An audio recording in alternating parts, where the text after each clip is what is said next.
What's up, fearless followers? It's Josh, and I'm here with your word of the day. And we're reading in Acts 2, where the church continues to meet together every day in the temple courts. Every day in the temple courts. They would meet by the Temple Mount in a place called Solomon's Colonnade. And it's a long corridor that can hold lots of people.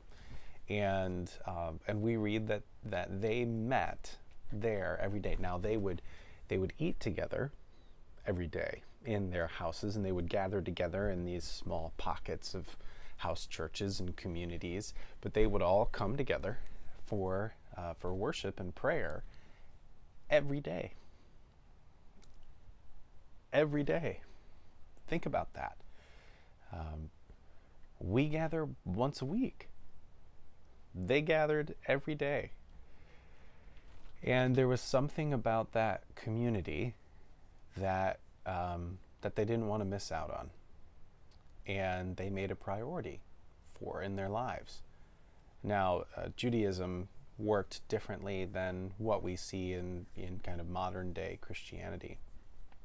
It was typical for Jews to meet together on a regular basis and come for prayers together. I mean, that was, if you were in Jerusalem and you'd gather together in the community, that was pretty normal. And then we see the church carry this on, but they saw the value in coming together. And as I was reflecting on this and thinking about what that means for me and what that means for us, I thought a little bit about the reality that in America, at least before COVID, a regular church attender was someone who came twice a month. That was considered regular attendance to church, 50% of the time. And now post-COVID, I don't even know. In COVID, I don't even know.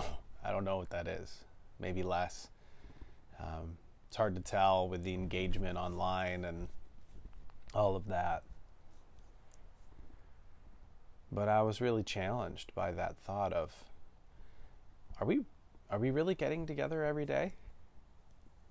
And maybe not in the same way, gathering together in a big building. That's probably not wise every single day with large groups of people in the middle of COVID and the surges and all the things that are happening. But are we connecting in a meaningful and spiritual way with the people around us on a regular basis? Calling one another, praying for one another, being available to one another. I've got some people in my life right now that they're going through some hard times. Illness and anxiety of life and loss of loved ones. And, you know, I got a responsibility to reach out, pray for them, love them, see how they're doing, support them, come together in some way. Are we doing that? We have a unique opportunity right now in this season to be unique in the lives of others.